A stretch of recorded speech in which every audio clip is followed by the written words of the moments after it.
김성환 목사입니다. 오늘은 한국 교회 안에 이 자유주의 신학이 들어와서 얼마나 심각하게 한국 교회를 무너뜨리고 있는지, 또 성도들의 신앙을 얼마나 무너뜨리고 있는지, 그 내용들을, 그 현실을 좀 여러분들에게 설명을 드리고자 합니다.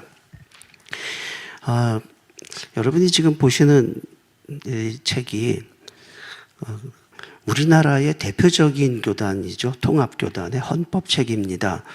우리나라에 있는 기독교의 각 교단마다 모든 교단들이 헌법이나 교리장정 이런 것들을 가지고 있어요. 지금 보시는 이 책 제목이 교회 헌법입니다. 이 헌법이라는 이름이 주는 의미처럼요, 이 헌법은 교회 안에서 절대적인 권위를 가진 법입니다. 이 교단에 속한 모든 목회자와 성도들은 이 법을 반드시 지켜야 되고, 이 법을 따르지 않으면 처벌을, 징계를 받아야 합니다. 이 헌법책에 어떤 내용들이 있는지 아마 여러분들이 좀 궁금하실 거예요. 제가 한번 보여드릴게요. 제일 앞에 뭐가 나오냐면 신조. 그래서 1번, 제일 첫 번째가 성경에 관한 신앙 고백이 나옵니다. 신구약 성경은 하나님의 말씀이니 신앙과 행위에 대하여 정확무오한 유일의 법칙이다. 성경은 오류가 없고 정확무오한 하나님의 말씀이라고 명시를 합니다. 그러니까 이걸 믿지 않으면, 이게 첫 번째 조항이거든요. 이거를 지키지 않으면 신자가 아닙니다. 그리고 이제 두 번째 보시면 하나님에 대해서 나옵니다. 하나님은 한 분이시니 오직 그만 경배할 것이다. 그래서 이제 2번, 3번, 4번 이렇게 그 뒤로 인간에 대해서, 그리스도에 대하여, 교회에 대하여, 구원에 대하여 이런 이제 교리들이 쭉 나오는데, 왜 1번이 성경이냐 이거예요. 왜 1번이? 왜 그러냐면 첫 번째 성경에 대한 개념이 무너지면, 잘못되면 그 다음 나오는 내용들이 다 잘못됩니다. 우리는 신앙에 필요한, 하나님을 믿기 위해서 신앙생활에 필요한 모든 지식을 성경을 통해서 얻습니다. 1번 성경에 대한 개념이 잘못되면 그 다음에 하나님에 대해서도, 구원에 대해서도 다 엉터리로 엉망이 되고 마는 겁니다. 그래서 우리는 교리에서 다른 어떤 조항보다도 성경을 제일 첫 번째로 명시하고 있는 겁니다. 만약에요, 1번 성경에 대한 개념이 무너지면 어떻게 되는지 제가 한번 보여드리겠습니다. 박경미 교수님이라고 이화여자대학교의 기독교학과 교수님이 계십니다. 이분이 쓴 책에 보면 성경은 오류가 많다. 과학적으로, 역사적으로 많은 오류가 있는 책이다. 이렇게 시작합니다. 오류가 있다.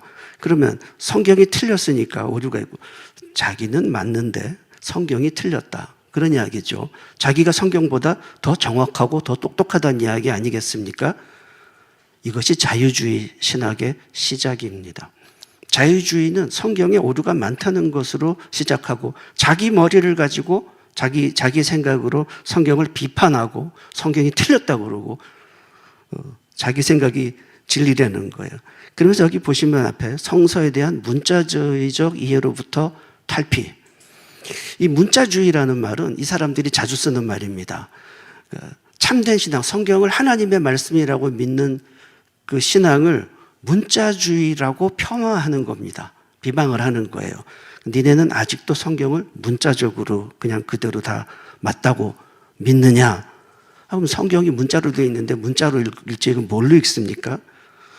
이 사람들은 성경에는 오류가 많으니까 성경의 내용을 문자적으로 고지고대로 받아들이지 말라는 거예요.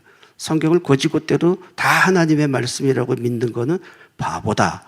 이렇게 주장을 합니다. 이분이 쓴 책이 이 책인데요. 성경이 퀴어, 이거 동성애죠. 성경이 동성애를 옹호한다. 반대로 이야기하고 있잖아요. 성경은 동성애를 정죄하죠. 돌로 치라 그랬습니다. 반드시 죽이라 그랬습니다. 무서운 범죄입니다. 근데 이걸 거꾸로 이야기하는 거예요. 성경이 동성애를 옹호한다. 왜 그렇게 됐죠? 성경이 틀렸다는 거예요. 그게 자유주의입니다. 성경이 틀렸고 자기가 맞다. 근데 더 심각한 거는요, 지금 이 화면이 기독교 방송이라고 하는 CBS 방송에서 나온 화면입니다. 성도들에게, 한국교회 성도들에게 이 책을 권장하고 사보라고 추천하는 화면입니다. 지금 한국교회가 이렇게 심각한 상태에 처해 있습니다. 이 박경미 교수의 책을 한 군데 더 보여드릴게요. 이런 질문들에 대해서 성경은 정해진 답은 없고 신학적 관점에 따라 다양한 견해가 있을 수 있다. 이게 무슨 말이냐면 그냥 자기 견해에 따라서 마음대로 해석하면 된다는 겁니다. 이게 지금 뭐에 대해서 이야기하냐면 인간의 성과 성 행태에 대한 과학적 지식, 뭐 이제 이런 이야기를 하는 거예요. 그러니까 뭐 동성애에 대해서도 성경은 딱 정해진 답을 말해 주는 게 아니고 그냥 자기 견해에 따라서 다양한 해석이 있을 수 있다. 그러는 거예요. 그러면 이 사람이, 이 박경미 교수라는 분이 성경에 대해서, 이제 동성애에 대해서 어떤 결론을 내렸나 한번 볼까요? 성경에 보면 다윗과 요나단이 동성애를 했고, 룻과 나오미가 동성애를 했고, 예수님이 사도 요한과 동성애를 했다. 이게 이 사람이 내리는 결론입니다. 성경에 다윗과 요나단이 동성애 했다는 말 한마디도 안 나와요. 어떻게 이런 결론을 내죠? 자기 마음대로 해석하는 겁니다. 이처럼 성경에서 뭐라고 말씀하시든 상관없이 그냥 자기 생각에 따라서 마음대로 해석하는 게 자유주의 신학입니다. 그 다음에 이제 김대옥이라는 교수님이 있는데 이분이 한동대 교수입니다. 이분이 청년들에게 강의를 하면서 사용했던 PPT 화면이에요. 성경 문자주의를 비판하는 겁니다. 이 문자주의, 그러니까 이제 우리 하나님의 성경을 하나님의 말씀이라고 믿는 우리들의 신앙을 비판하는데 그 내용이 뭐냐면 성경에 기록된 대로 그게 다 사실이라고 그렇게 믿으면 안 된다는 거죠. 그거는 문자적인 해석이다. 그럼 성경 무호, 동정녀 탄생, 육체적 부활, 육체적 재림, 천국, 지옥 이런 거 다 없다는 거죠. 이 사람 이야기는. 그래서 동성애자도 차별하면 안 되고 여성도 혐오하면 안 되고 이슬람도 다 받아들여야 된다. 이제 이 사람의 주장입니다. 이 사람이 실제로 강의하는 그 장면을 보여드리겠습니다. 네, 동영상입니다. 그래서 성령의 잉태라고 하는지 예수님이 십자가에 죽으시고 사흘 만에 육체적으로 부활했다라고 하든지 육체적으로 승천하셨고 심지어 육체적으로 재림이 오실 것이다 라든지와 같은 성경에 나와 있는 그런 소위 과학주의적 사고방식이 손쉽게 극복할 수 없는 그런 모든 진술들을 모두 문자적으로 사실이다라고 하는 바로 그런 주장들이 바로 흔히 우리가 문자주의라고 얘기를 하겠습니다. 하지만 현실은 결론부터 말씀드리자면 많은 신실한 성도들이 이와 같은 문자주의적 사고방식에 본의 아니게 많이 매몰되어 있는 경향들이 많이 있습니다. 그래서 지금 이것이 문제가 아닐까요? 라고 지금 오늘 말씀에서 나눠보는 겁니다. 오늘날 최근에 기독교 내부에서 일부에 의해서 제기되고 있는 동성애 또는 뭐 여성 혐오 또는 성차별 그 다음에 뭐 이슬람 혐오 등등의 그런 이슈들 속에서 약자들에 대한 그런 차별, 혐오, 배제와 같은 것들이 오히려 성경적이다라고 주장하는 그런 경향들이 바로 문자주의에서 나오는 그런 이해라 하겠습니다. 그래서 만약에 여러분이 다니는 교회에 이런 신자가 하나 있다고 그러면 세례 받겠다고 세례 신청하면 세례 주겠습니까? 절대 안 주죠. 세례도 못 받을 사람이 지금 신학교에서 한동대에서 교수를 하고 있습니다. 나가라 그래도 안 나가고요. 이렇게 지금 우리 청년들이 젊은이들이 이런 교수님한테 한동대에서 배우고 있다는 걸 생각하면 정말 너무나 끔찍하지 않습니까? 이분이 쓴 책을 하나 보여드릴게요.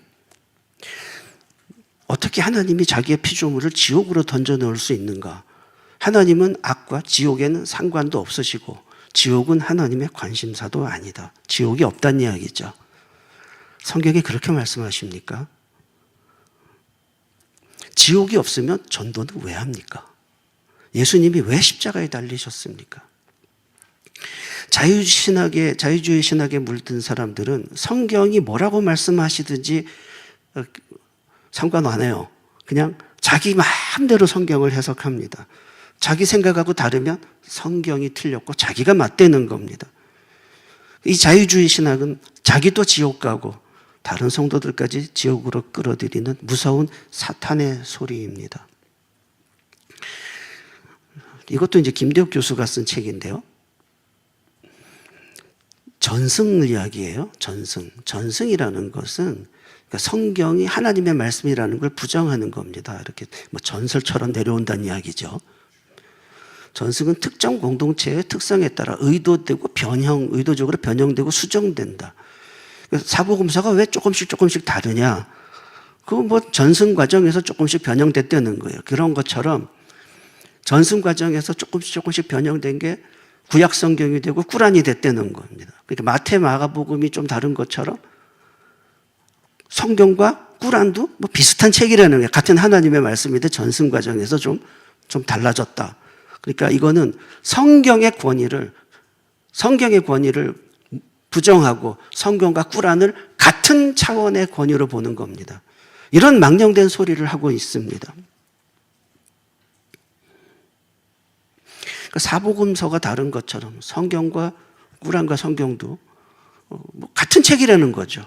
같은 책인데 조금 다르다.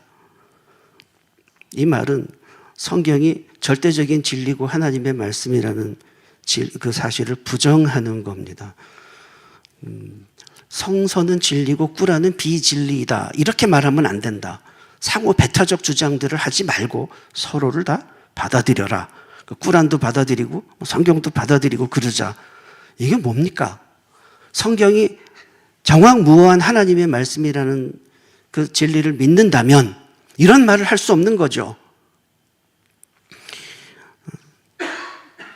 자, 그래서 어떻게 되냐면요. 결론이 타종교에도 구원이 있다는 또 희한한 논리로 다원주의로 가게 됩니다. 복음은 온 지구인들을 위한 기쁜 소식입니다. 심지어 불교, 이슬람교, 힌두교, 무속신앙까지요, 무당까지 타종교인에게도 복음은 기쁜 소식, 구원의 소식이라는 거죠. 이 다원주의 아닙니까? 자, 김대욱 씨 책 한 군데 더 보여드릴게요. 예수와 무함마드는 모두 당대 현실 사회의 근본적 세계관을 혁파했던 개혁자들이었다. 예수님과 무함마드를 같은 수준으로 보는 겁니다. 그냥 하나의 인간, 사회를 개혁하려고 했던 기득권 세력에 저항하려고 했던 그 개혁자로 보는 겁니다. 둘 다. 그러니까 이 사람은 예수님도 모르고 무함마드도 모르는 겁니다. 무슬림한테 가서 이렇게 얘기해 보세요. 무함마드랑 예수님은 같은 개혁자입니다. 이렇게 한번 가서 무슬림들한테 얘기해 보세요. 무슬림들도 안 좋아합니다. 이 사람은 목사라고 할 수 없고 그냥 불신자죠. 불신자입니다. 교회에서 출교시켜야 될 사람입니다. 근데 이런 출교시켜야 될 사람이 지금 한동대에서 교목을 하고 있고요. 교수를 하고 있습니다. 이분의 강의를 한번 보여드릴게요. 한번 보세요. 성경 자체는 결단코 이 자체를 하나님 말씀이어서는 곤란한 부분이 너무너무 많아 보여서 그런 거예요. 이 책에 하나님의 말씀이라는 권위를 부여하는 성도들에게 권위 있는 하나님의 말씀이 되는 거예요. 이 책 자체가 아니라. 성경 자체는 결단코 이 자체를 하나님 말씀이어서는 곤란한 부분이 너무너무 많아 보여서 그런 거예요. 이 책에 하나님의 말씀이라는 권위를 부여하는 성도들에게 권위 있는 하나님의 말씀이 되는 거예요. 이 책 자체가 아니라. 성경의 권위가 어디 있느냐?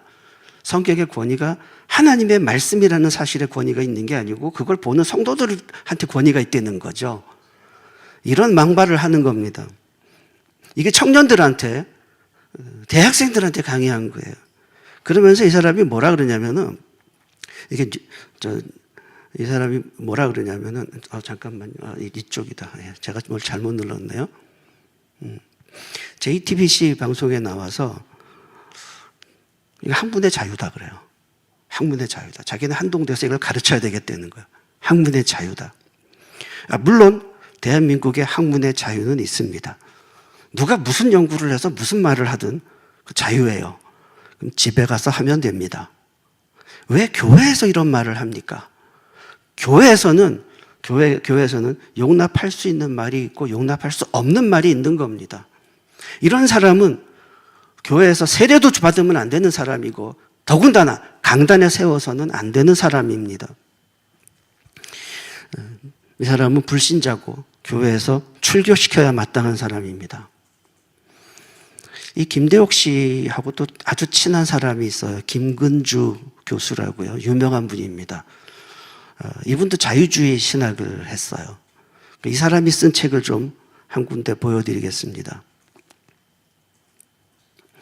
이 김근주 씨가 쓴 책에 보면 모르드게가 에스더의 사촌 오빠죠. 모르드게가 에스더가 이제 고아였기 때문에 모르드게가 키웠어요. 근데 오빠가 자기 젖으로 에스더에게 먹였다는 겁니다. 오빠가 여동생한테 젖을 먹였어요. 그 남자가 젖이 나옵니까? 모르드게가 트랜스젠더였다는 거예요. 그게 성경에 있느냐? 없어요. 그럼 어디서 이런 걸 봤냐 그랬더니 무슨 책에서 봤대. 그럼 이 사람은 성경은 믿지 않고 뭐 이상한 책 어디서 보면 그거 갖고 와가지고 아무 소리나 하는 겁니다. 야곱이 요셉을 사랑해서 채색 옷을 입혔잖아요. 이거는 또 채색 옷은 여자애들이 입는 옷이래요. 무지개, 퀴어. 그래서 야곱이 요셉을 트랜스젠더로 키웠다는 겁니다. 성경이 그렇게 나옵니까? 성경에 뭐라 그래요? 야곱이 요셉에게 채색 옷을 입혔던 이유는 특별히 더 사랑했기 때문이라고 그러잖아요. 그건 안 보는 거예요. 그거는 안 보고 그냥 자기가 상상을 하는 겁니다. 채색 옷, 그러니까 여자들이 입는 옷. 야곱은 요셉을 트랜스젠더로 키웠구나. 근데 더 이제 기가 막힌 사실을 하나 보여드리겠습니다. 다음 장면 보시면 정말 놀랄 겁니다. 김근주가 이런 말을 했단 말이에요. 그런데 이 사람이 속한 교단에서 김근주 교수 이단성 없다. 이렇게 총회에서 결의를 했어요. 지금 한국교회가 이만큼 망가져 있습니다. 이 통합이라는 교단이요. 우리나라에서 제일 큰 교단 아닙니까? 세문안교회, 영락교회, 연동교회, 명성교회, 이런 교회들이 속해 있는 우리나라에서 가장 큰 교단인데 거기서 열심히 조사를 해서 살핀 결과 김근주 씨는 이단성 없다 그랬어요. 지금 한국교회가 이만큼 심각합니다. 그 다음에요. 얼마 전에 퀴어 축제에서 동성애자들에게 축복식을 했던, 꽃을 뿌리면서 축복식을 했던 목사가 있죠. 감리교 목사인데 그 감리교 목사가 MBC 방송에 나와서 인터뷰를 한 게 있습니다. 한번 보시죠. 성소수자 혐오를 주장하는 개신교 일부의 도넘은 행태에 대해선 내부에서도 비판이 나오고 있습니다. 성경은 구약은 뭐 한 5,000년 전에, 신약은 2,000년 전에 쓰여진 고대 문서죠. 사실은. 그렇게 따지면 저희 돼지고기를 먹으면 안 됩니다. 예. 그리고 오징어도 먹으면 안 돼요. 그러니까 성경에 따지면 그래요. 그럼 그런 구절들을 하나도 안 가져오면서 자기네 편의에 맞춰서 그런 구절만 딱 해서 가져오는 거 굉장히 악의적이고. 위기에 빠진 한국교회가 내부 결집용으로 찾아낸 또 다른 희생양이 성소수자라는 분석도 있습니다. MBC인데요. 세상 언론들까지 나서서 자유주의 신학을 퍼뜨리고 있습니다. 지금 이 사람이 뭐라고 말하냐면 구약은 5,000년 전에, 신약은 2,000년 전에 아주 오래된 캐캐 묵은 고대 낡은 문서 가지고 그거 가지고 동성애자들을 정죄하느냐 지금 그러는 거예요. 성경은 1.1획도 천지가 변하기 전에는 성경은 1.1획도 변할 수 없는 하나님의 말씀입니다. 그걸 부정하는 사람이 목사라고, 그리고 한국교회를 대표해서 MBC에 나와서 인터뷰까지 하고요. 참 정말 개탄스러운 사실입니다. 돼지고기를 먹으면 안 된다? 오징어를 먹으면 안 된다? 성경에 그렇게 나옵니까? 신약 성경 보세요. 사도행전에 나오잖아요. 보자기, 베드로가 본 환상이 있잖아요. 다 먹어도 된다고요. 그러나 동성애는 신구약 성경 전체가 다 일관되게 동성애는 죄라고 금하고 있습니다. 그럼 성경을 어떻게 본 거예요, 이 사람은? 그냥 자기 마음대로 본 겁니다. 그게 자유주의입니다. 그 다음에요. 최수일 교수라는 분은 한신대 신학과 교수고요. 한신대 나중에 총장까지 하신 분입니다. 이분이 마태복음 28장 18절 너희는 가서 모든 족속으로 제자를 삼아 이게 예수님의 말씀이 아니라고 하는 장면입니다. 한번 보시죠. 그러면 마태복음 28장이 이제 소위 복음주의 진영의 가장 그 전투적인 어떤 선교 대명령으로 자주 인용되는 말씀입니다. 내가 하늘의 권세를 가졌으니 너희는 세상 끝까지 가서 모든 사람을 제자로 삼아 가르치고 지키게 하라. 세례를 주고 이런 말씀이 있지 않습니까? 그건 명백하게 예수님의 말씀이 아닙니다. 그래서 나중에 이제 세례가 기독교 공동체 내부에서 실천됐던 아주 후기의 발전이 예수님의 말씀인 것처럼 덧붙여진 겁니다. 그러면서 봐라, 성경에 있지 않냐? 이건 하나님의 말씀이다. 그런데 그런 사람들을 제가 성서 근본주의자들이라고 얘기했지 않습니까? 그런 사람들은 성서가 어떤 역사적인 과정을 거쳐서 기록되고 편집되고 그리고 전승됐는지 전혀 관심을 기울이지 않는 것입니다. 그러나 우리가 잘 아는 대로 성서는 오랜 역사를 거쳐서 기록되고 전승되고 또 편집되는 과정에서 편집자의 의도가 반영이 된 겁니다. 네. 이게 SBS에서 방송한 겁니다. 한 20년 됐어요. 그때부터 세상 방송들은 끊임없이 계속 기독교의 신앙을 이렇게 폄하하고 부정하는 이런 방송들을 계속 해오고 있었습니다. 이 SBS 이 방송이 이제 어떤 맥락에서 이런 방송을 했냐면 거리에서 전도하는 사람들을 비판하는 겁니다. 그러니까 이제 가서 모든 족속으로 제자를 삼아 이거 전도하라는 거예요. 그게 잘못됐다는 거죠. 이 사람 말이. 그리고 또 이분이 또 무슨 이야기를 했냐면 방송에 나와서 디모데후서는 바울의 편지가 아니다. 자기가 연구해봤더니 그렇대요. 디모데후서 1장 1절 어떻게 시작하냐면 하나님의 뜻으로 말미암아 그리스도 예수 안에 있는 생명의 약속대로 그리스도 예수의 사도된 바울이 자기가 썼다고 시작을 해요. 디모데후서가. 근데 자기가 연구해 보니까 이거는 바울의 편지가 아니라는 거죠. 그럼 자기 생각이 맞고 성경이 틀렸다는 겁니다. 이게 자유주의입니다. 요즘 이 김세윤 교수가요, 굉장히 유명해요, 이분이. 언론에도 자주 나오고 굉장히 유명한 분인데 이분이 또 무슨 이야기를 하냐면 고린도전서하고 디모데전서요. 이거는 바울의 글이 아니라는 거예요. 바울이 쓴 게 아니다. 나중에 덧붙여진 거래요. 이게 어디서 나온 내용이냐면 굿TV 방송국이라고요. 굿TV. 이 기독교 방송 아닙니까? 유명한 기독교 방송국. 거기서 버젓이 이렇게 성경의 권위를 부정하는 내용을 방송을 하고 있습니다. 회개하십시오. 회개해야 됩니다.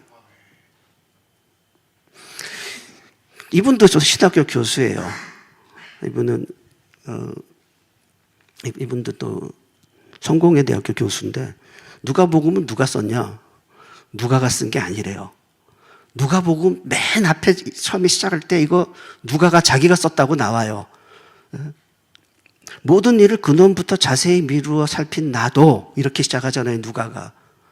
근데 누가가 쓴 게 아니라는 거예요. 자기가 연구해 보니까 그렇더래요. 그래서 이제 왜 그렇게 했나 한번 이유를 이게 누가복음은 누가가 쓴 게 아니다. 왜 그랬나 한번 보니까 그래서 이제 논리가 이거예요. 갈라디아서에서는 사도 바울이 예루살렘을 한 번 방문한 걸로 나오는데 사도행전에서는 2번 방문했다고 나온다. 제가 읽어보니까 찾아보니까 갈라디아서고 사도행전이고 예루살렘에 몇 번 갔다고 이렇게 말 안 해요. 이거 이제 예를 들면 어떤 거냐면 제가 어저께 강남역에 갔었습니다. 그 말을 저 사람은 평생에 강남역을 딱 한 번 갔다 이렇게 해석하는 거랑 똑같은 거예요. 사도 바울이 내가 그때 예루살렘에 갔다 그러면 그 한 번만 갔다는 이야기겠습니까 그게? 그래서 이제 그걸 근거로 해서 이거는 누가가 쓴 게 아니다. 그러는 거예요. 자, 이것도 또 이것도 SBS 방송이네요. 이분도 신학교 교수님이라는 분입니다. 신약을 가르치는 교수님인데 이분이 방송국에 나와서 뭐라고 말했는지 한번 보시죠. 우리가 생각하기에 신화다라고 하는 것은 사실이 아닌 것을 넣었다라기보다 신화는 그들의 사유 방식이에요. 우리가 보기에는 그게 어떻게 동정녀 탄생이 가능하냐. 또 부활도 현대인들에게 믿기 어려운 측면이었지만 고대인들에서는 신과 인간이 결혼해서 아이를 낳는 것이 그들의 사유 방식이거든요. 부활은 종종 일어나는 거거든요. 예를 들면 신의 아들은 일반적으로 부활한다고 믿었고 유대 사회를 개혁하고 지상에 신의 왕국을 세우자 외쳤던 예수의 이야기를 이교도들에게까지 전파하기 위해 제자들이 그들에게 익숙한 신화나 우화적 요소를 넣어 복음서를 만들었다는 것이다. 네. 그 제자들이 복음을 전하려다 보니까 사람들한테 뭔가 마음을 끄는 요소가 있어야 될 것 같다. 그래서 뭐 신화적인 요소, 전설 뭐 이런 것도 막 넣어가지고 말하자면 제자들이 소설을 써가지고 퍼뜨렸다는 이야기죠. 그러면 결국 무슨 이야기입니까? 성경책이 소설책이라는 이야기 아닙니까? 제자들이 지어낸 성경에 나타난 모든 그 예수님의 행적과 말씀을 역사적 사실이 아니고 하나님의 말씀이 아니라고 부정하는 겁니다. 이런 사람은 교회에서 출교시켜야 됩니다. 근데 왜 이런 사람이 신학교에서 교수를 하고 있는 겁니까? 왜 한국교회가 이걸 용납하고 있는 겁니까?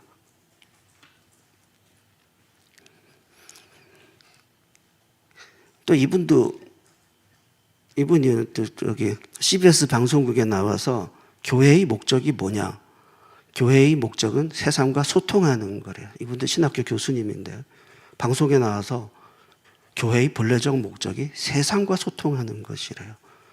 예수님이 세상과 소통하라고 교회를 세우셨습니까?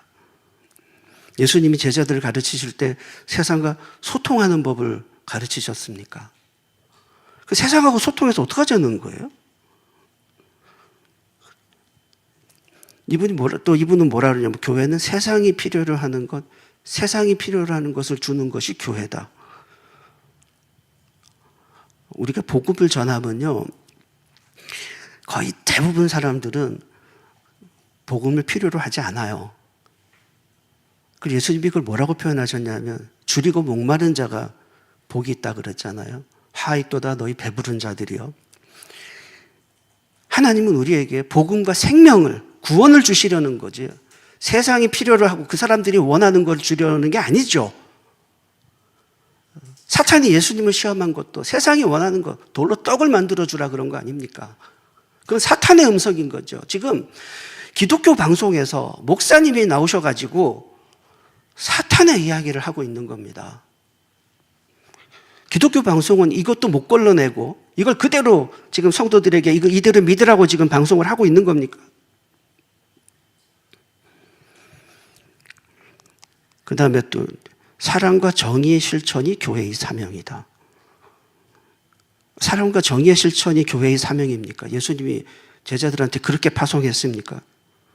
그 교회의 목적, 자기 마음대로 교회를 정의하고, 제가 이분들이 하는 이야기를 쭉 오랫동안 이렇게 모니터링하면서 봤어요. 무슨 이야기를 하나? 복음에 대한 이야기는 한마디도 안 합니다. 영혼 구원에 대해서는 한마디도 안 합니다. 천국 구원, 천국 지옥 이런 것도 한마디도 안 합니다. 그냥 죽은 교회로 만들어버리는 겁니다. 이게 자유주의입니다.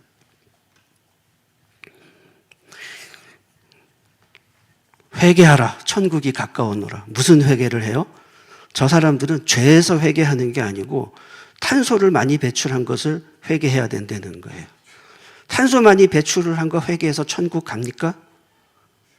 그러니까 사람들을, 성도들의 마음을 복음에서 멀어지게 해요. 성경을 비틀어서 왜곡해서 천국 가는 길을 막아놓는 겁니다. 자, 이것도 CBS 방송인데요. 이분도 유명한 목사님입니다. 제가 한번 읽어볼게요. 이분이 한 말이에요. 우리에게 역사의 부활이 있다고 한다면 그것은 분단과 냉전을 극복하고 평화의 시대를 여는 것이 역사의 부활이라고 생각합니다. 부활절날 이런 말을 해요. 예수님이 죽음의 권세, 사망의 권세를 이기고 부활하셔서 우리를 죄에서 구원하셨다 이런 얘기를 하는 게 아니라 뭐 분단, 냉전, 평화의 시대 이런 이야기를 하는 거예요. 그러니까 이분은 예수님의 부활을 믿지 않는 겁니다. 이분은 복음을 모르는 사람입니다. 이런 분이 한국 교회 단체의 총무까지 하고 있고요. 정말 너무나 개탄스럽지 않을 수 없습니다. 또 이분은 부활절 연합 예배 준비위원장이에요. 근데 이분이 부활의 의미를 이렇게 설명합니다. 부활의 참된 의미는 아무래도 어려운 자, 힘든 사람들, 그분들에게 기쁨이 되는 것에 부활의 참 의미가 있고, 그렇습니까? 부활의 의미가 사망 권세 이기고 우리에게 영생을 주시는 예수님의 구원에 있는 것이 아니라 어려운 사람들 위로해 주는 것에 부활의 의미가 있다. 구티비 회개하세요. 이렇게 되면 부활절 예배를 어떻게 하겠습니까? 이런 분들은 부활절 예배를 그렇게 나와가지고 해고 노동자와 함께 무슨 이렇게 집회하면서 부활절 연합 예배를 하는 겁니다. 한국교회 어쩌려고 이러는 겁니까?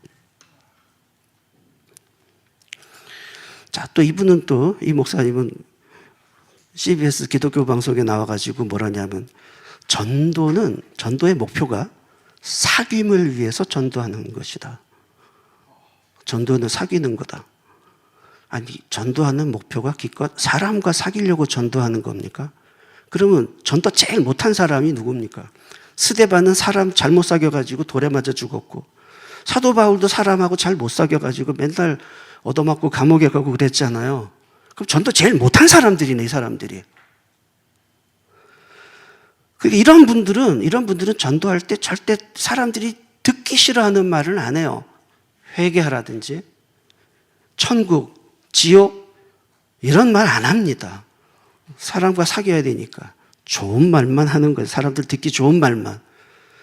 이렇게 열심히 사람하고 사귀면 어떻게 되겠어요, 교회가? 사귀는 게 목표면 교회가 어떻게 되겠습니까? 이 사진을 보면 기겁하실 겁니다. 한기총 회장이 절에 가서 부처님께 삼배를 올렸습니다. 열심히 사귀는 거죠. 타종교하고도 잘 사귀는 겁니다. 이렇게.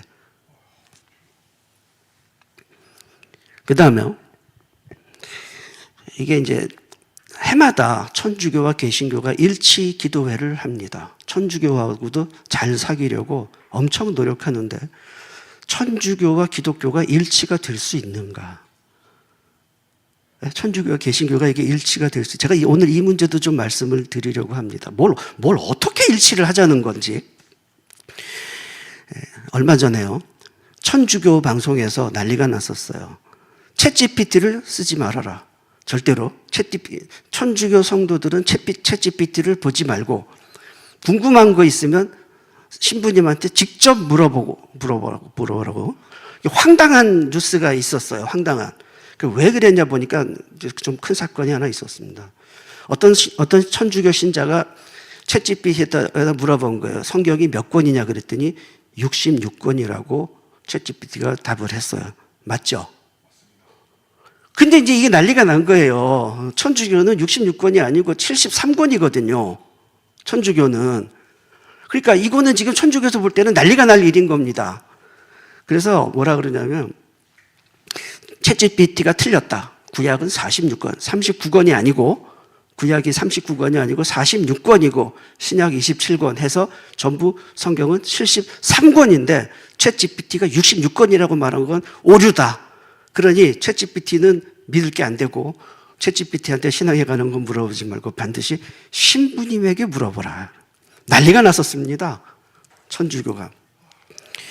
그럼 왜 천주교는 구약 성경이 39권이 아니고 7권이 왜 더 들어갔느냐? 7권이. 재밌는 이야기 해드릴게요. 제가 대전에 가면 카톨릭 대학교가 있어요. 제가 거기 도서관에를 갔었습니다. 책을 좀 구하려고. 거기서 아주 굉장히 재밌는 책을 한 권을 발견을 했어요. 이 책을 보니까 대전 카톨릭 대학교 카톨릭 신학교 학장 신부님이 기증한 책이었어요. 그 책 제목이 참 좋아요. 날마다 성서를 읽고 실천합시다. 참 좋은 내용이에요. 그래서 그 안에 이제 이 책이 성경을 어떻게 읽자는 건가 하고 이제 안에 내용을 보니까 외경에 대한 이야기가 나오는 겁니다. 토비트. 이 우리 성경에는 없어요. 천주교에는 이게 토비트가 있어요. 이게 토비트가 어떤 책인지를 설명을 하는데 기원전 3세기경 예수님 오시기 전이죠. 팔레스티나 본토 밖에 살던 어느 유대인 작가가 해외에 살고 있던 유대인들을 위하여 토비트기라는 한 편의 재미있는 역사 소설을 썼다. 자, 소설이라고 밝히잖아요. 그렇죠? 소설이에요. 이걸 성경에 집어넣었어요. 성경이라고. 이게 외경이죠. 그 천주교가 왜 성경 66권 가지고 만족을 못하고 이런 소설책을 성경의 외경이라고 집어넣었느냐. 그 책 내용이요. 토비트기의 내용이 뭐가 나오냐면 이런 내용이에요. 자선은 사람을 죽음에서 건져내고 모든 죄를 깨끗이 없애버립니다. 이게 천주교 교리잖아요. 믿음으로 구원 얻는 게 아니고 천주교는 선행을 통해서 자기 죄를 까나가는 거죠. 근데 성경을 아무리 뒤져도 그런 내용이 없어요. 그러니까 답답해서 찾다 보니까 토비트에 이런 내용이 있는 거예요. 자선을 통해서 자기 죄를 상쇄해 나간다는 거예요. 그러니까 이제 면죄부도 팔 수 있고 뭐 다 할 수 있는 거죠, 이게. 그 다음에 하나 더 보여드릴게요. 또 사라가 기도할 때 그 기도를 듣고 영광스러운 주님께 그 기도를 전해드린 것이 바로 나였습니다. 라파엘 천사가 하는 말이에요. 이게 토비트기에 나와요.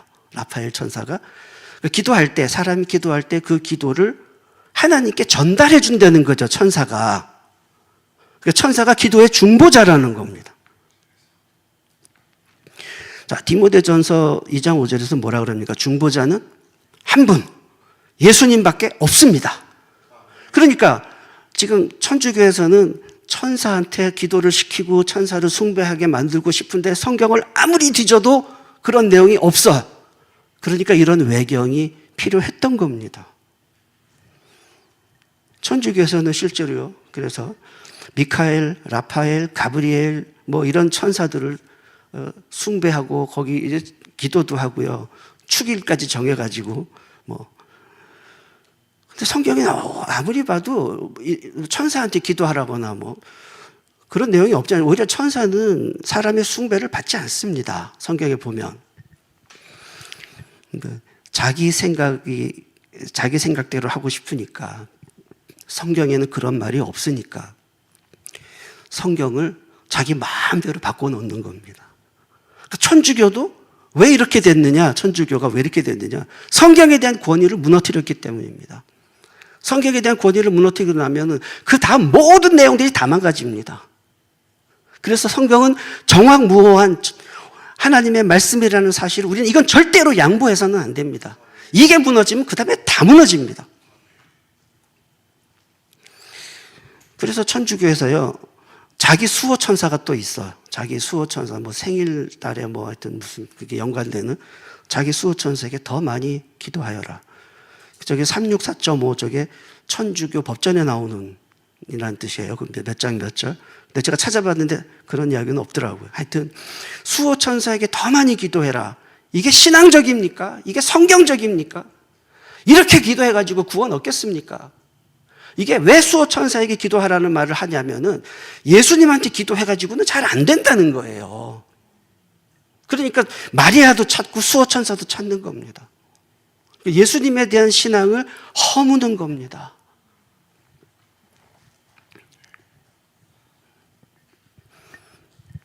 그런데도 개신교가 천주교와 해마다 이렇게 일치 기도회를 합니다.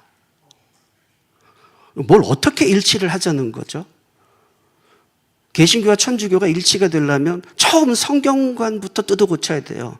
천주교의 73권이라는 우리랑 다르잖아요. 성경 권수부터 다르잖아요. 그럼 뭘 어떻게 일치하자는 겁니까? 천주교와 개신교가 일치하자는 그 일치운동을 하는 이 목적이 뭐죠? 천주교를 개신교처럼 만들겠다는 겁니까? 아니면 우리 개신교를 천주교처럼 만들겠다는 겁니까?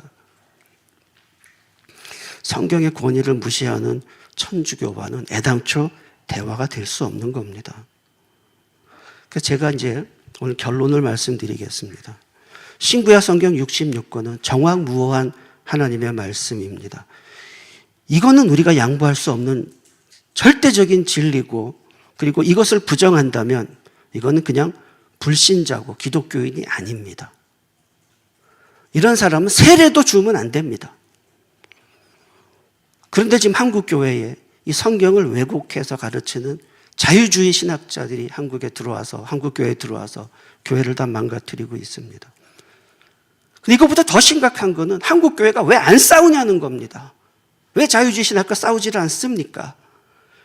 지금 하나님의 진노하시는 그 진노가 어디 있겠습니까? 자유주의 신학을 퍼뜨리는 그 사람들에게 있겠습니까? 그들과 싸우지 않은 한국 교회에 하나님의 진노가 있겠습니까?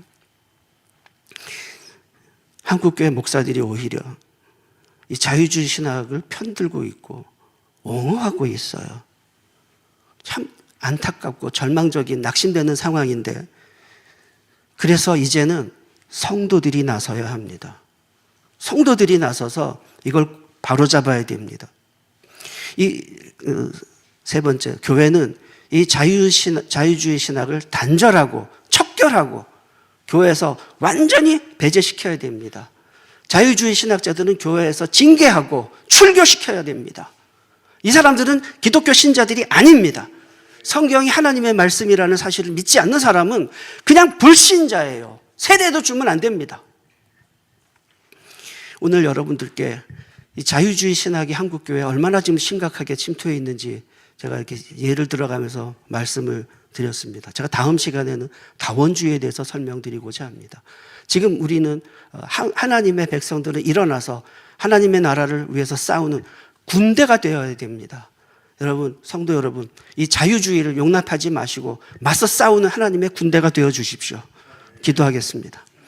하나님 아버지, 지금 한국 교회에 이 악한 누룩이 들어와서 교회를 병들게 하고 있습니다.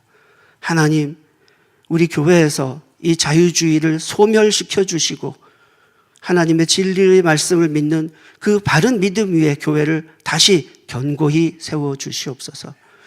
이 싸움을 위해서 한국 교회와 모든 성도들이 한 마음 한 뜻이 되어서 진리를 위해 일어나 싸우는 하나님의 군대가 되게 하여 주시옵소서. 예수님 이름으로 기도하옵나이다. 아멘.